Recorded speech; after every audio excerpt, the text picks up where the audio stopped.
of this surface layer and dismiss that it has any impact. But at the end of the day, of course it does. You know, you get a tattoo, you look different. The world's going to read you differently. So I always try and frame it up for people I'm working with that when you come to a session to get tattooed, you have this like, you know, dotted line, which is your trajectory, the course that you're on.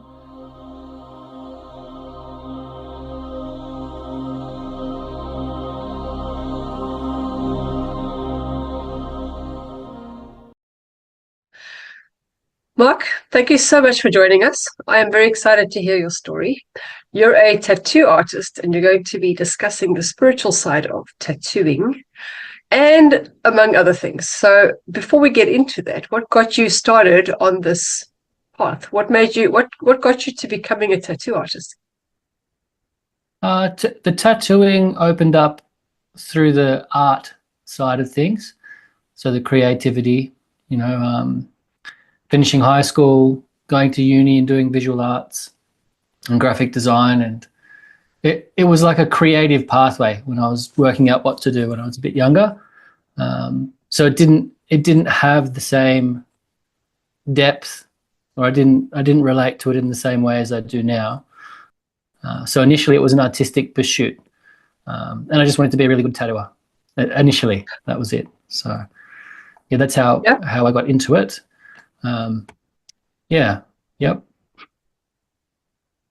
I think from a purely physical point of view, how does it feel to be holding a pen that's actually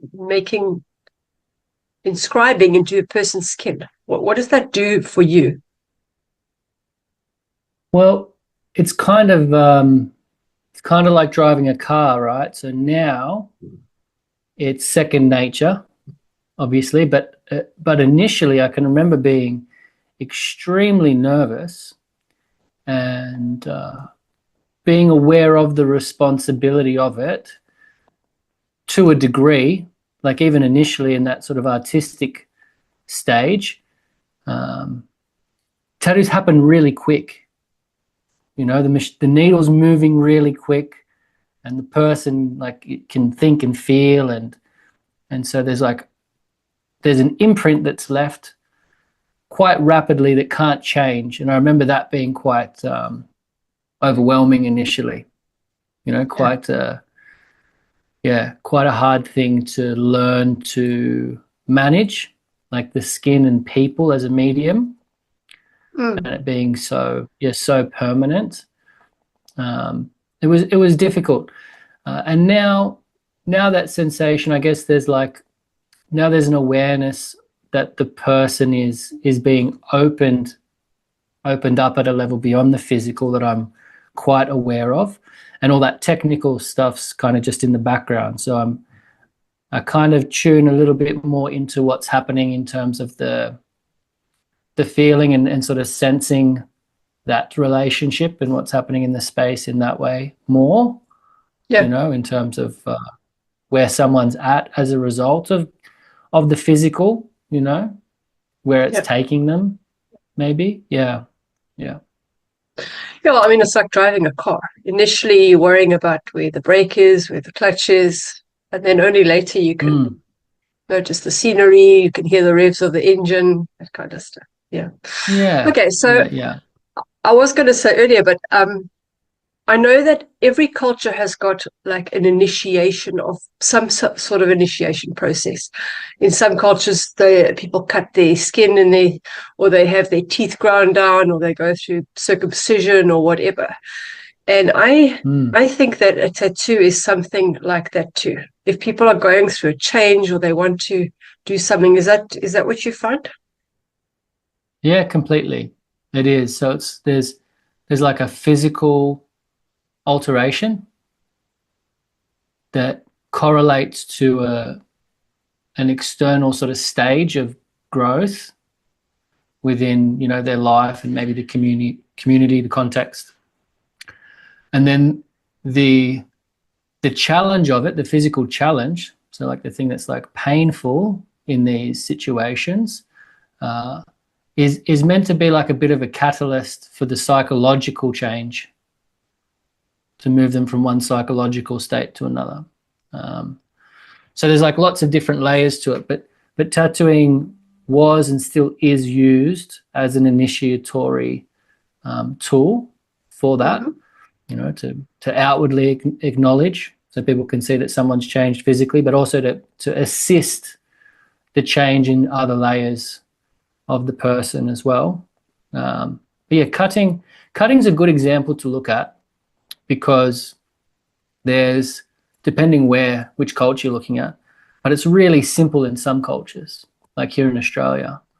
You know, in Africa, it can be more detailed and complex patterns and stuff, but in Australia, it's really simple. And so it's a great example of the function of tattooing that isn't the aesthetic or the artistic layer. You know, like I was initially interested in tattooing from this artistic layer. When you start looking at a practice like cutting as in an initiatory rite, there's no art there at all. There is a physical change, scarred or not scarred, and it's quite blatant. But what's happening is the body's being opened up, and it's kind of like hacking the body's record-keeping mechanism through this traumatic event. So it remembers and holds all of this information at that point in time, and you're no longer the same. And so it's almost like this opening to transmit and embed something that gets held through the healing matrix that takes place. Yeah.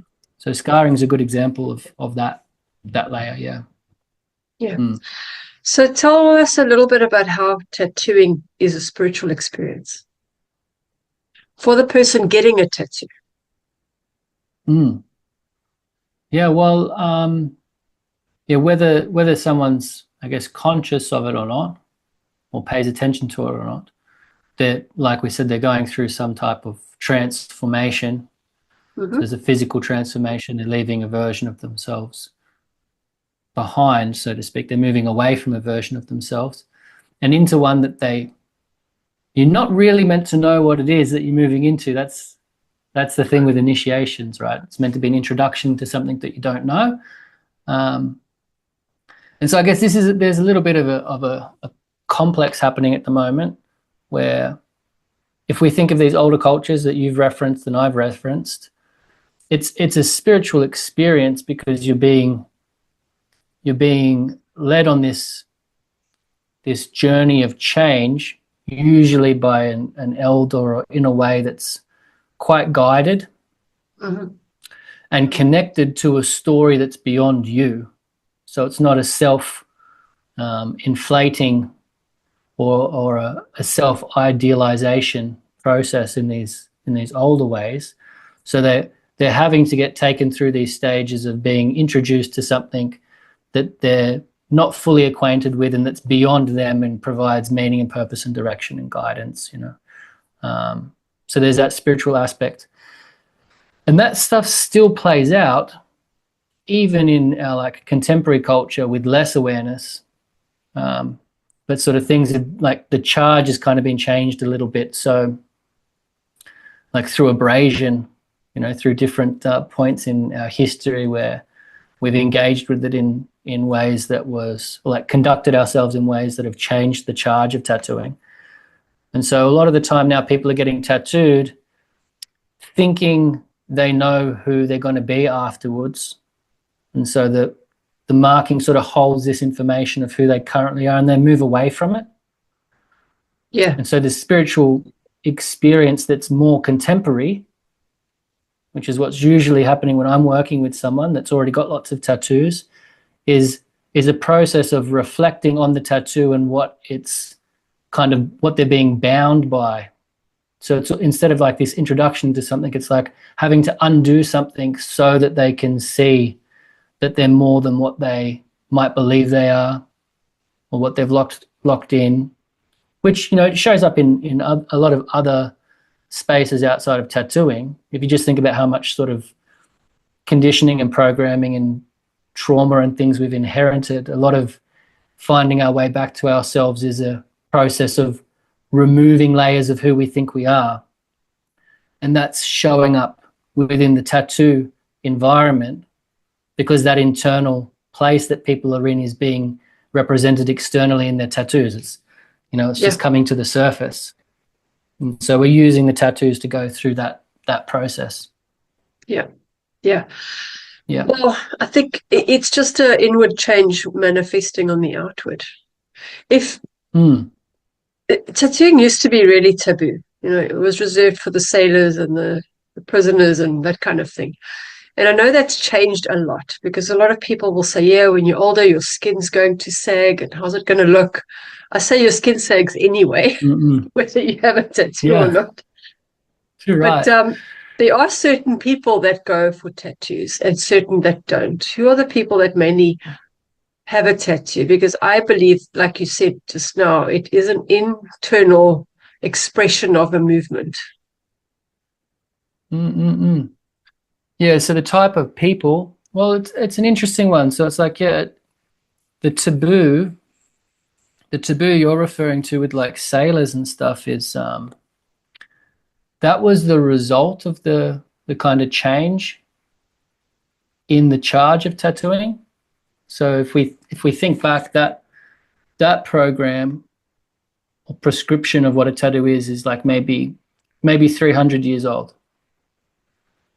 And in the last 10 years, we've sort of worked our way beyond that into like they're more accepted. The taboos kind of drop, the stereotypes are disappearing. So you get more and more people. It's more commonplace to be tattooed, right? Globally, the stats are like probably just under half, 1 in 2, are tattooed these days. But it would have been a lower percentage for the past 300 years. But if we went back even further, if we went back 1,000 years, then it would have probably been higher than it is today. And the taboo would have been different. There still would have been a taboo, but it would have been that it was sort of sacred and elevated. So something that lifts people into a place where it's like has reverie, opposed to the taboo of the past 300 years off the back of the disruption to a lot of these cultures through misunderstanding and sort of the exploration of the planet and the globalization. And so it went from like elevating to almost like denigrating, like slave tattoos and prisoner of war tattoos and criminal tattoos. And then it got inherited by that sort of side of the spectrum. So then it started being used by organizations and criminals and sort of fringe dwelling characters, because they knew that it had power. It was just that, again, the charge had been flipped. And now so it's gone from like really sort of like high value and used to elevate to like still very potent, but used for the opposite means. And now we've moved out of that. And now it's like anyone can get tattooed for any reason. Yeah. And no one really thinks too much of it if it falls within a certain spectrum of acceptability, as long as it doesn't go too far into like mutilation or something. Just gets accepted as art. But it's also quite empty now. So it doesn't have that same elevated potency anymore. So the potency that sort of flipped, it's kind of been nullified, and it exists in a much more accessible and everyday state. This is like the commercialization and dilution of it. And so on that level, lots of people, most people wouldn't really think too much about getting tattooed these days, to get tattooed or to not get tattooed. And that's why people are getting tattooed like quite flippantly or whimsically in a lot of situations. And it's also why like a lot of people that might have been closed to the idea of getting tattooed in the last 10 years starting to be more open to it and able to lean into it. Maybe people that couldn't get it 20 years ago are getting it in the past 5 years because of that acceptability. So I also think the artists have become really good as well. It's no longer these big black lines. It's become really refined. Does the actual thing that they have tattooed have any bearing on their life? Like, I know that symbols represent certain energies. If somebody were to have, for example, a black widow spider or something put on their body, is that going to affect their life negatively? Have you seen anything like that? Because I would think so. Yeah, for sure. Well, I mean, it depends. Like the short answer is yes, the tattoo is going to affect your life for sure. What the effect is, there's a big array of, variables. Maybe the black widow spider doesn't have a negative connotation to to that. everybody, and so Okay, like that might be okay. yeah, okay, so let's say a symbol that's seen as that is a negative energy symbol. You get symbols of love and you Yeah, get it's going symbols to of attract that. hatred. It's going Okay. to attract that. So like, I mean, I've gone really deep into that side of things. Mm-hmm. I've got kind of like cataloged it. I've gone off the breadcrumbs and gone like, okay, if someone ends up in an extreme state of what I would say is like almost bordering on possession, very far from their self, through social media and things these days, you can kind of follow breadcrumbs of what the trail of symbols and marking and different layers of engaging in the process of like a blood ritual, uh, has led them to that place. Yeah. And so there's a lot of crossover and correlation, and you can kind of draw a chart of a whole bunch of different things that will lead someone down that path. So like that definitely happens. And like there's a real deep psychological and spiritual and energetic layer of looking at and understanding the impact of the tattoo. And then there's just like even just a real surface level where you can say like, of course it's going to influence their life, and so a lot of people try and think of this surface layer and dismiss that it has any impact, but at the end of the day, of course it does. You get a tattoo, you look different, the world's going to read you differently. So I always try and frame it up for people I'm working with that when you come to a session to get tattooed, you have this like dotted line, which is your trajectory, the course that you're on. And then a tattoo, especially when it's conducted in a way that acknowledges how significant it is.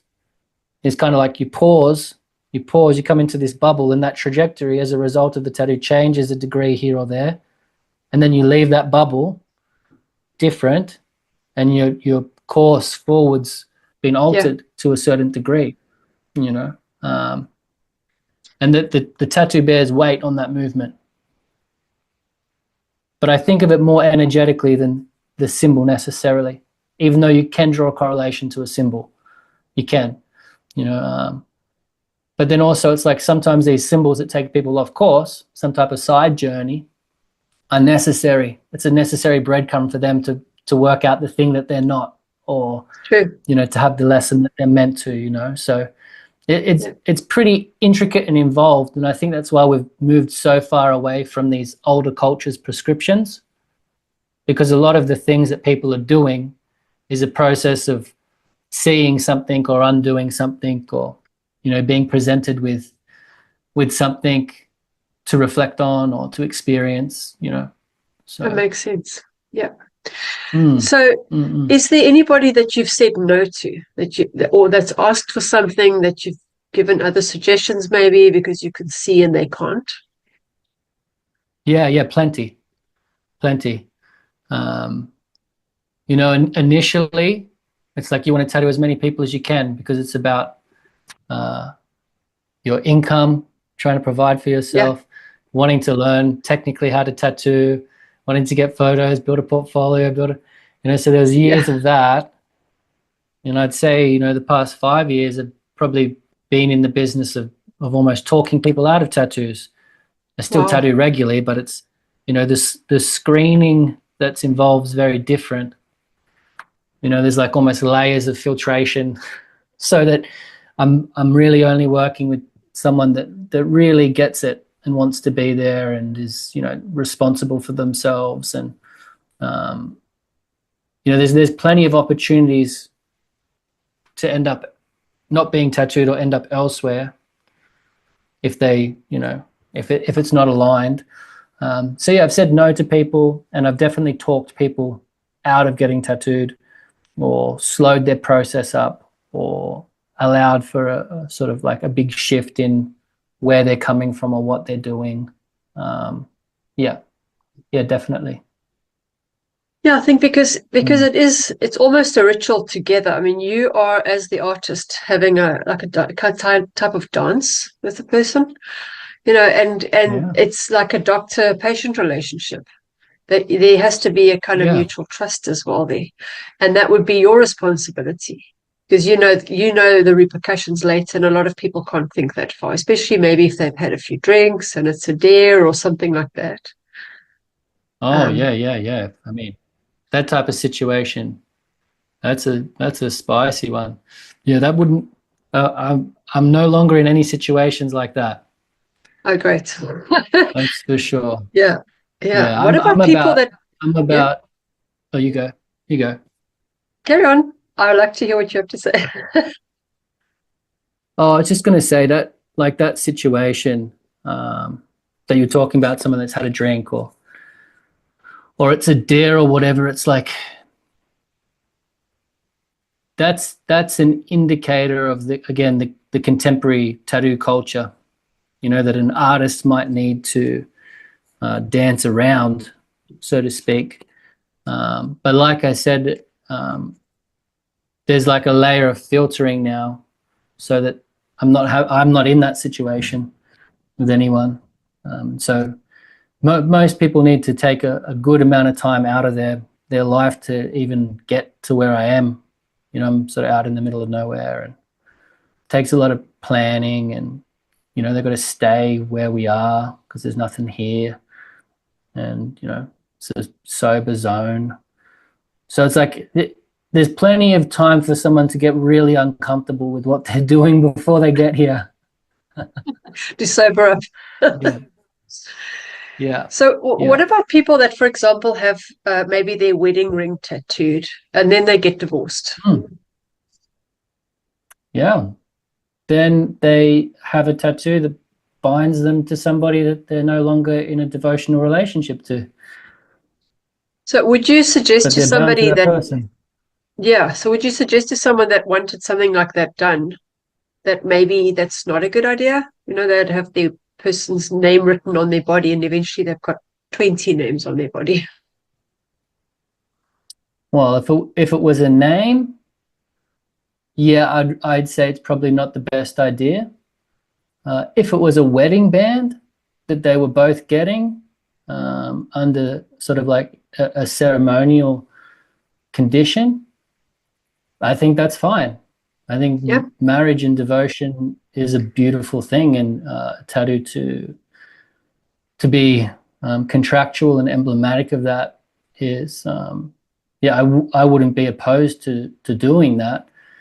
If they were to fall out of that relationship, it's like that's part of their journey and their thing to navigate, and maybe that tattoo will help provide some sort of reflection on that.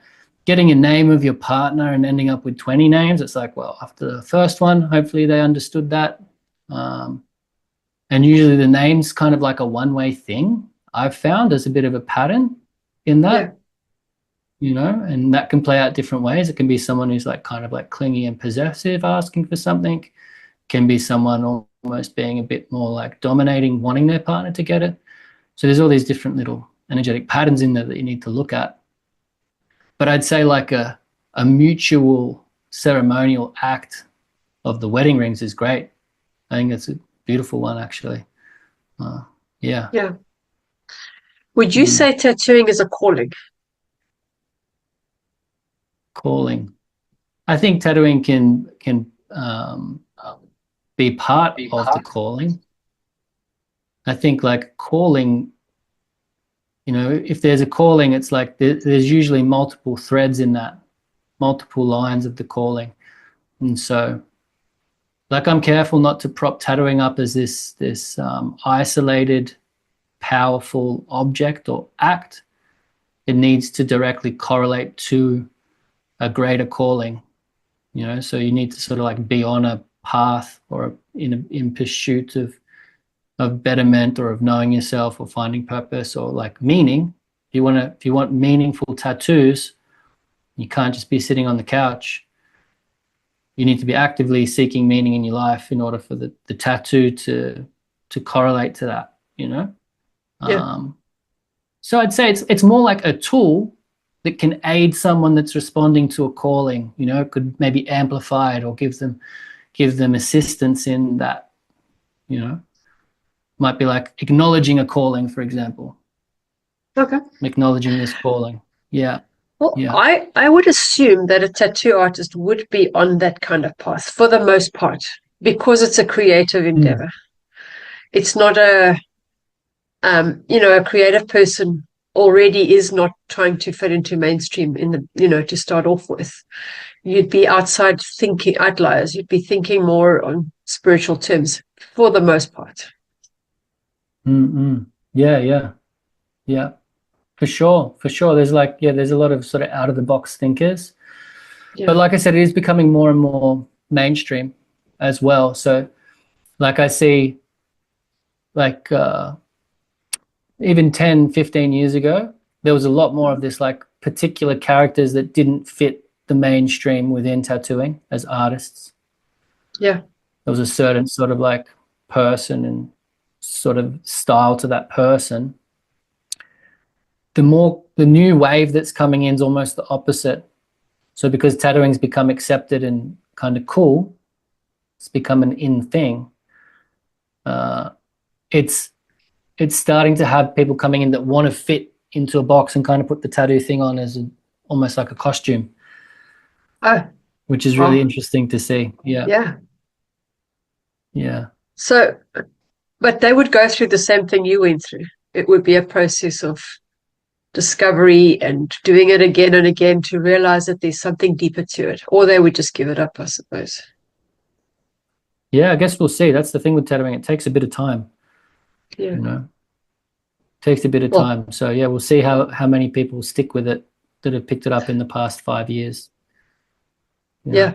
We'll see. So, in Mm. your view, how can people use their tattoos to better understand their own identity or their purpose? Yeah, just paying really close attention to them. The further away you move from your tattoo, the better it is because you can see like how much alignment it still has. How Okay. much you've changed from that point, or like how much of it sort of holds true.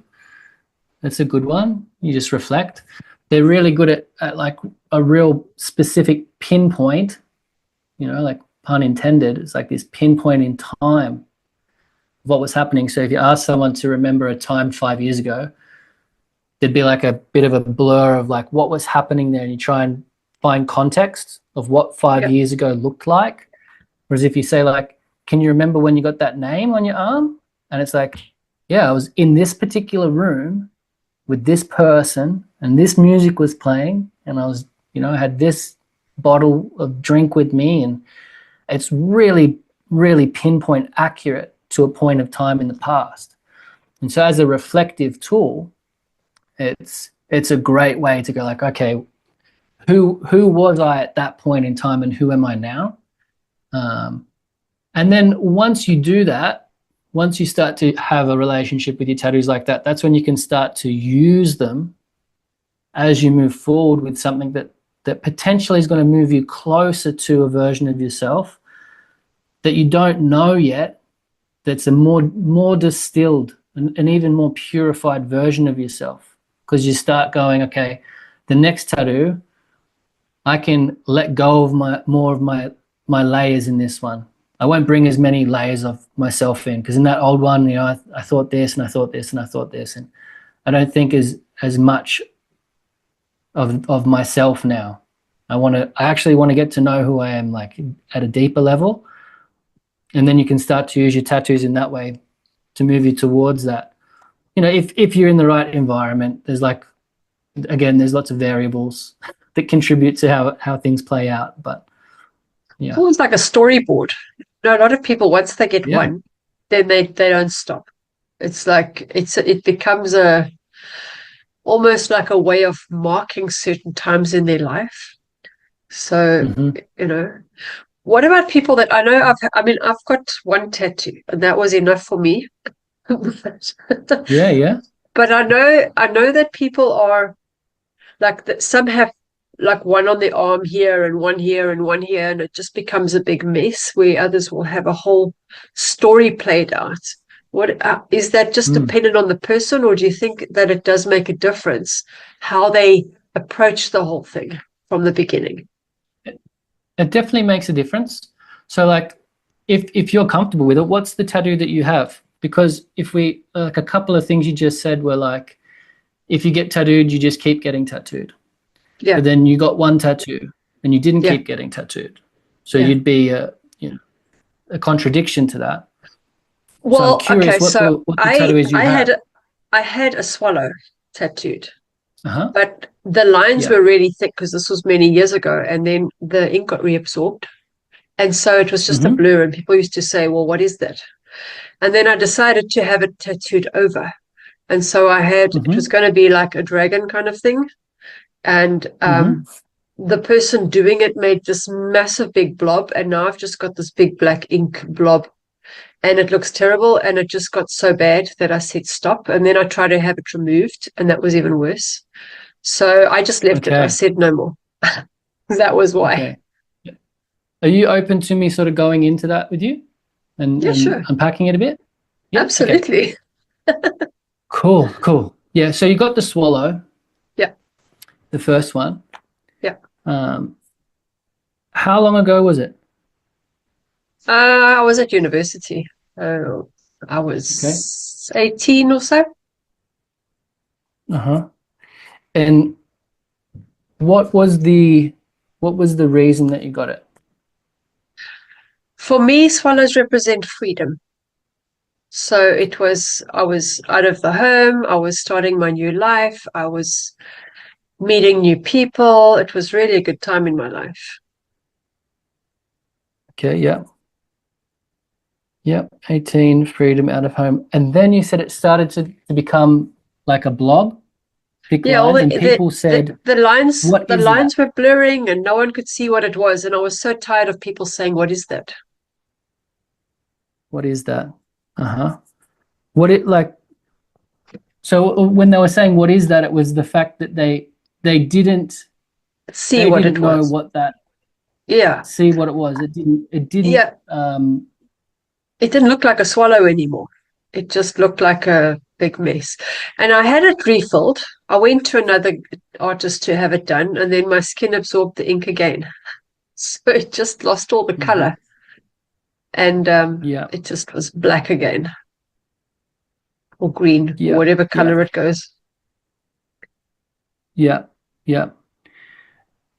And then when you got it covered the next time, it also turned into a blob as well.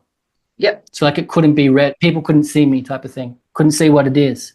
Yeah, that's it. Yeah, yeah, yeah, yeah. So there's a couple of things. So like in the pattern that's there, even with the first one, is that it becomes something that people can't identify. They don't see what it is. They Yep. misunderstand what it is. And that makes you frustrated. And then you go to get it fixed and that kind of got reinforced again. And Yep. because it needed to be fixed, so like this isn't right, we want to fix it. And the pattern, so there's usually patterns in these things as well. And so you go to like, what's the root of the pattern that keeps getting locked in? And usually when it's locked in, it wants to sort of reinforce itself as well. And so then you go to get it covered the next time and the same thing plays out. And so in terms of like the identity piece, and not moving forward, it's like, because you don't want it to play out again. Yeah. You don't want it to end up like not representing you again. When you do a cover up, or this can happen with laser as well. So it's very common that people sort of go into a cover up the same way they've gone into the original one and it plays out again. There needs to be a point I've found, like, because I've got lots of tattoos I've covered, and I do a lot of cover-ups of people too, of acknowledging or sort of like having some reflection on what that last tattoo was trying to show you in a way, the way it played out and how it made you feel. It's like, okay, so people couldn't understand it. It didn't represent what I wanted. So I'm going to try and fix that, or cover it, opposed to a layer of like okay, if I was working with yourself or someone in that situation, like, okay, like what part of me didn't feel understood or seen? And if we can acknowledge that, then we can move into like, what would the next thing be that represents you in a way that moves you into that place that's the opposite to that, that makes you more seen maybe. And so it's less of a like trying to cover and hide and change it. And it would be more of a like trying to make something that's clearer, you know, and maybe bigger. And so even if it was covered, you'd be doing it in a way that is kind of respectful of what that one brought up. So it's, you're not running away from it or trying to cover it in a way. You're like, you're bearing it, but allowing it to be composted so that there's some nutrients in it, you know, in the next one. So the next one grows into something different maybe.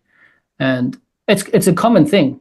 Remember one lady that had 3 different tattoos, and each one had been like an initial design and then a cover up and then the next one.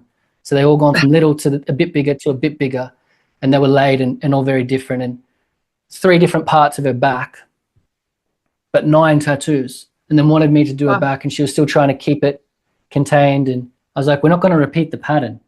We're not going to do the same thing again. We're going to do something different. And so sort of getting to the root that was misaligned and allowed the other tattoos to keep happening in that way, that was really what had to be brought to the surface to move into a tattoo that was aligned with who she was.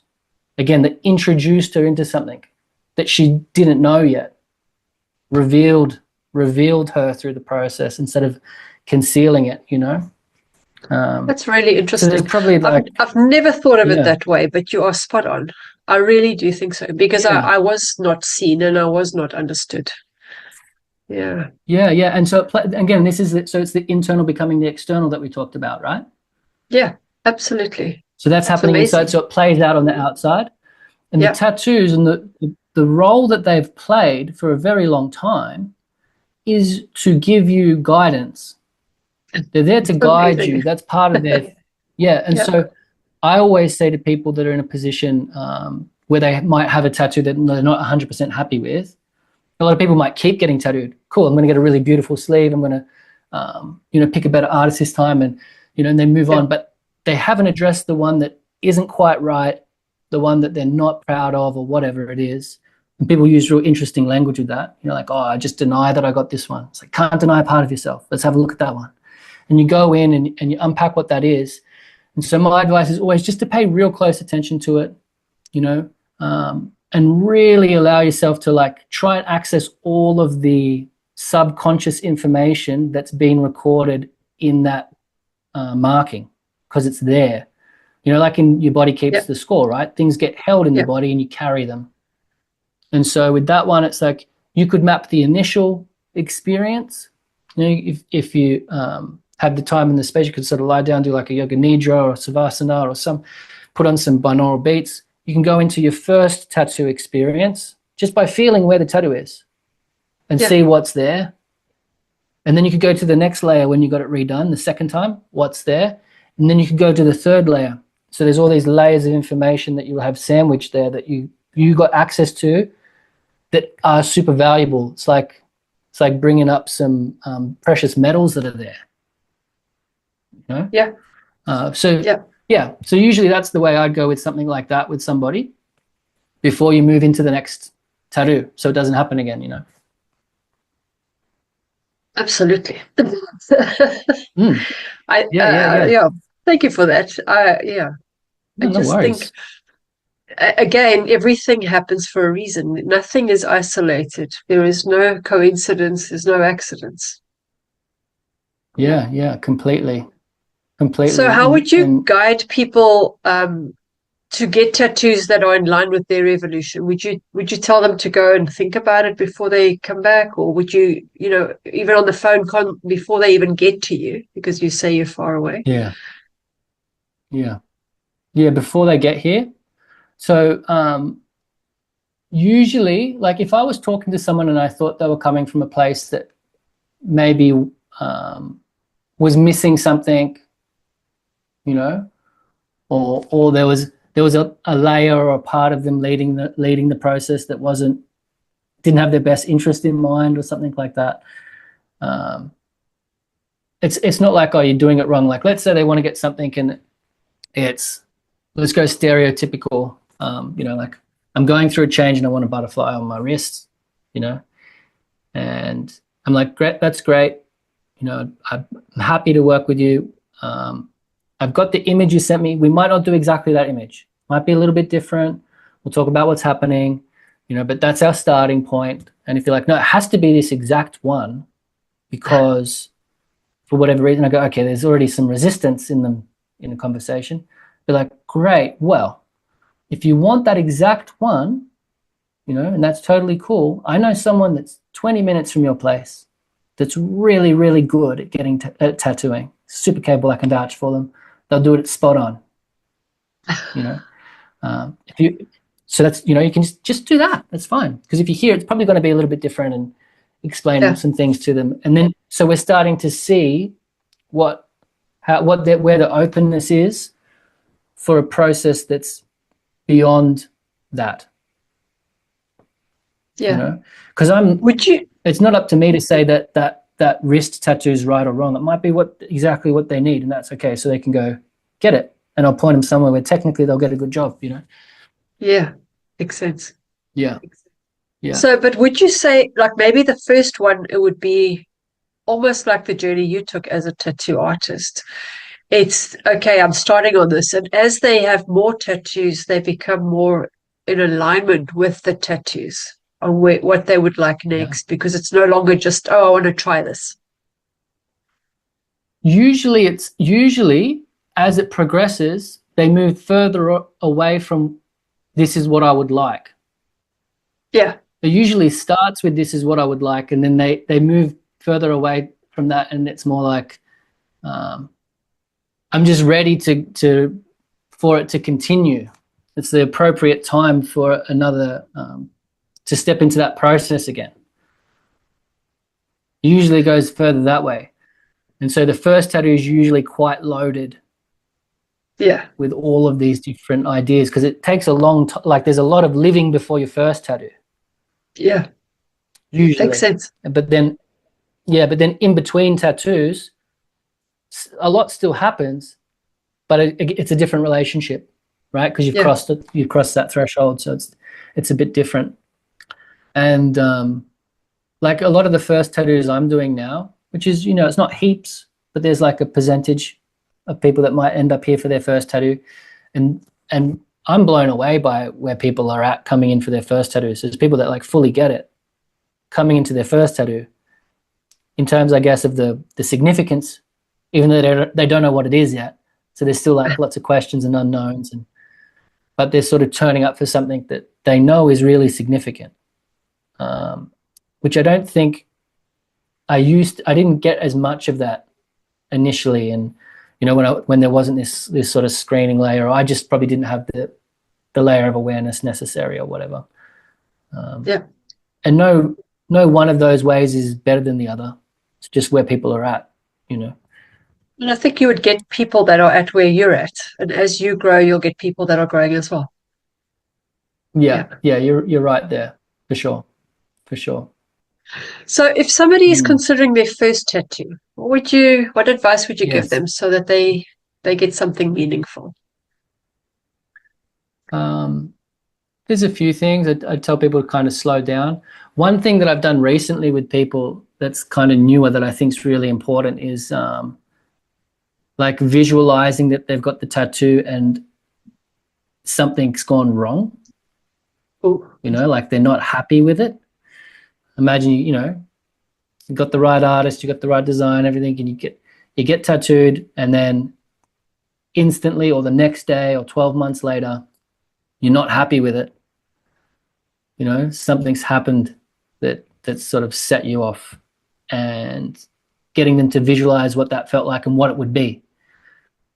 What happened? And then they start to think of all of these potential things that, they can consider going into the tattoo session. It also highlights the layer of acceptance that's going to be needed, because you're going into a process that you can't control fully. Yeah. So there's You need to be like radically self-responsible for the process. You're letting it happen to you, and you can try and control it all you want, and that, you know, might play out as it being worse than if you didn't try and control it. That's a pattern that happens too. Perfectionists usually get rattled the most.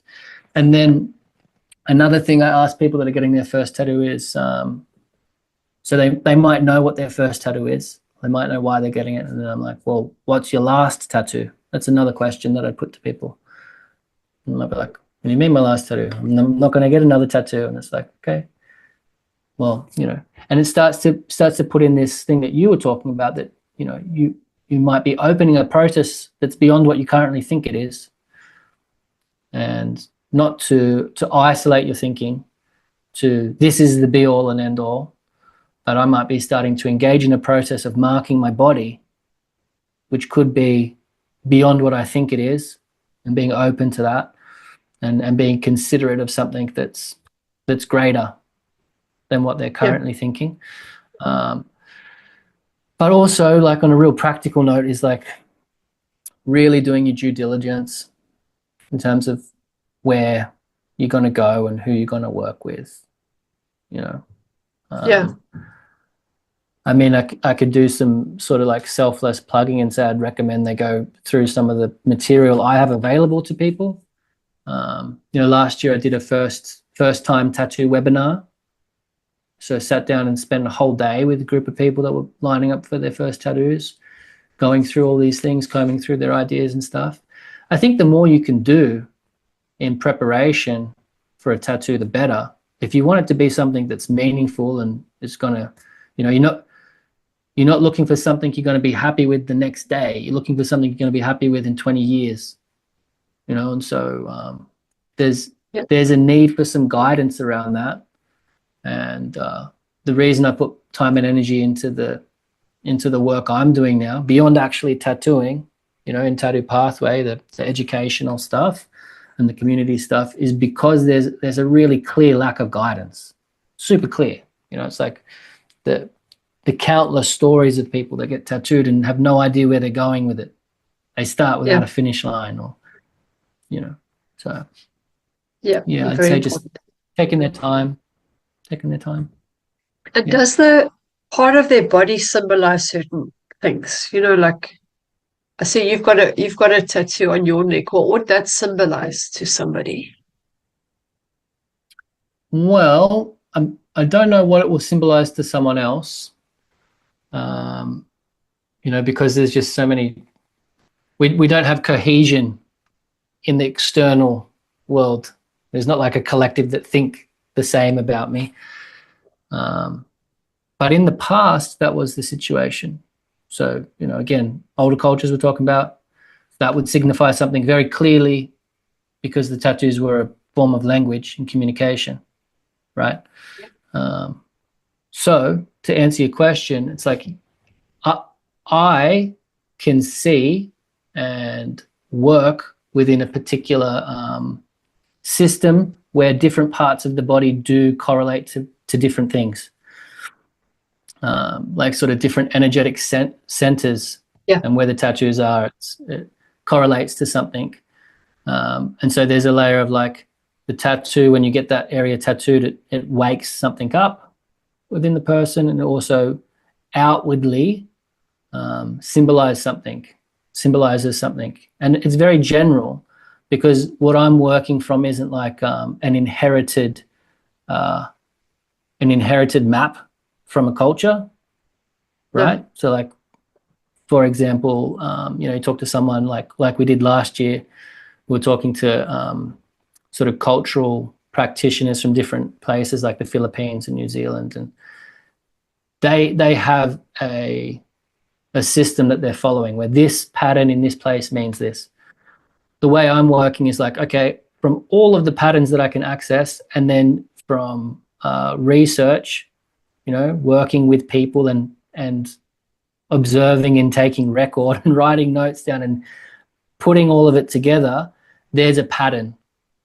There's a pattern there. These areas usually symbolize this, and if we cross-checked it with an older culture, there's a correlation. And so there's these kind of simplified meanings in different regions. You know, for example, the sort of lower body, like from the hips down, legs, hips, buttocks, it's like a place of power and what you do in the world. Whereas like sort of above it, into the chest, the shoulder region, middle of the body is like more around who you are, and like a center that's more like love as a energetic signature opposed to power, you know.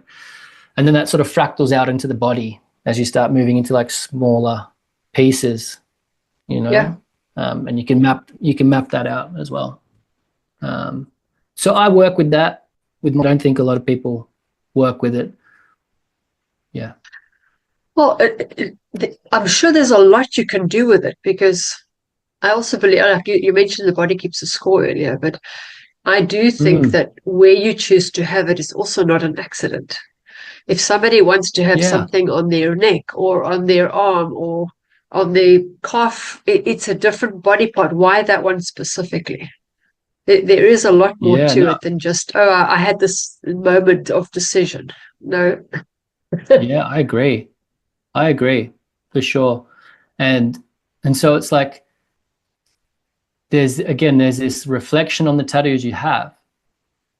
This is kind of why I put the map together that I use, is so people can go like, okay, I made these decisions like sort of maybe unconsciously to a degree, but when I reflect, I can see what they correlate to the choices I made back then. It gives them a layer of insight.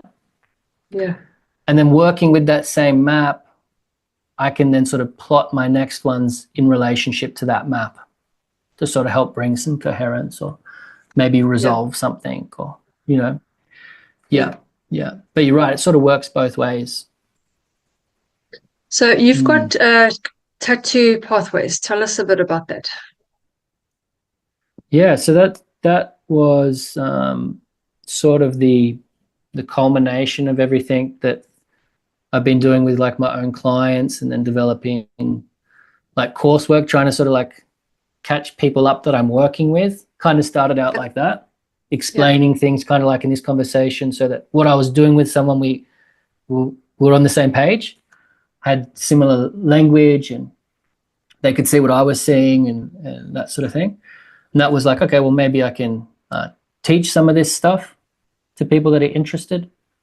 So that was like a matter of running some courses. And then there was, I wonder if these patterns that I'm seeing will start to show up at scale in the tattoo industry. You know, and so that started the research arm. We brought on a team member, someone I'd tattooed and had some pretty profound experiences and was interested and understood and had that skill set academically. So last year we started doing some research and surveys into things like tattoo regrets and meaning, and again starting to look for these patterns within the individuals that allow us to see bigger patterns in the culture, you know, or the system of tattooing that everyone's in. And so we started Tattoo Pathway last year, and so it's education and research. We ran a course last year. This year we're kicking off on the 1st of Feb, the Tattoo Pathway community, where like all of the educational materials in there, but we're all just like in there weekly, going over different themes, doing things like mapping our tattoos together. And so people are sort of like supported in this process that ends up being, you know, a lot bigger than getting a tattoo, right? So you kind of need that. It's very useful. So, yeah. So where can people get hold of you? So all of that's at tattoopathway.com. That's where the community is. It like talks about what we're doing there. Some of the research papers, podcasts, things like that are on there. And just good information, like covering things we've talked about today. And you can join the community on that page. Then I also have an Instagram, which is the Mark of Nara, which I've been running forever. That's kind of like the artist handle. I don't really post tattoos anymore though. You can see lots of old tattoos, like 10, 15 years of tattooing on there. But now I'm like usually just posting a little bit of life stuff and things about the pathway or podcast episodes and that sort of thing. So yeah, tattoopathway.com's the best access point for people. But you can also find me on Instagram, and you know, I'm always pretty open to just chatting to people as well. You know, if someone has a question, they can just shoot me a message or something, which is, always a good way to do it. If you've got a question, just ask it. Yeah. Yeah. Well, I'll post all those links below. And Mark, do you have a final message for our viewers before we go? Final message. Yeah, I guess like the thing I've been thinking about recently is that a lot of the stuff I talk to people about on the podcast can make people think that maybe the tattoos are wrong or aren't what they're meant to be or whatever.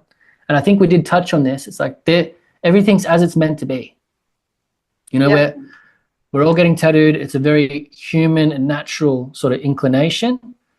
And we're just running the inherited program of tattooing. And even though it seems backwards, it's actually highly, highly valuable.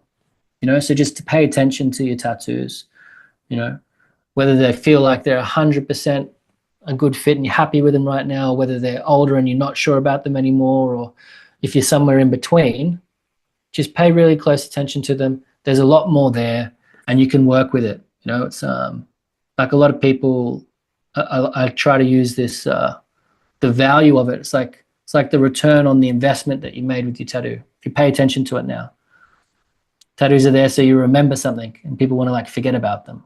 Pay attention to them. There's something there for you. Like that. Yeah, thank you.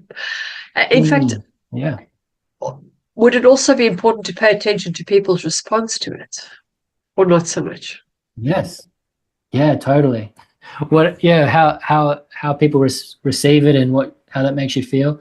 I get a lot of that with this one. I'm currently in a process with this one where it's like, okay, I got it for this reason. I felt like this, and it gets received very differently, and it brings up lots of stuff in me. I'm like, what's that about? And like, I'm in that with this. So definitely it's important. Yeah. Paying attention to it for sure.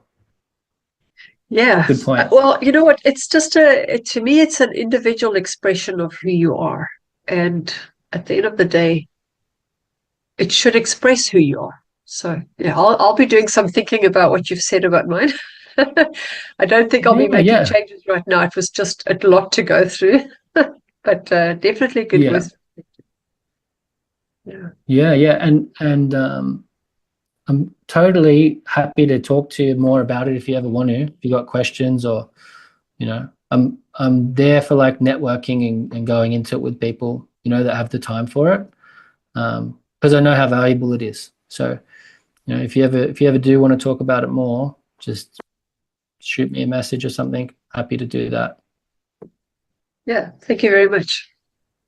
No worries. I appreciate you taking the time to listen, and and I can tell you're comprehending what I'm putting out there, and I hope people that are tuning in, your listening base, find some value in what we're talking about as well, for sure. Well, I'm sure if they're listening to it, they're looking for that. So I'm sure they will get it too. Yeah. So right. Good. Well, thank you. Thanks, thank you for your time. Thank you for sharing. Have an awesome day. Thanks, Natasha. You too. Bye-bye.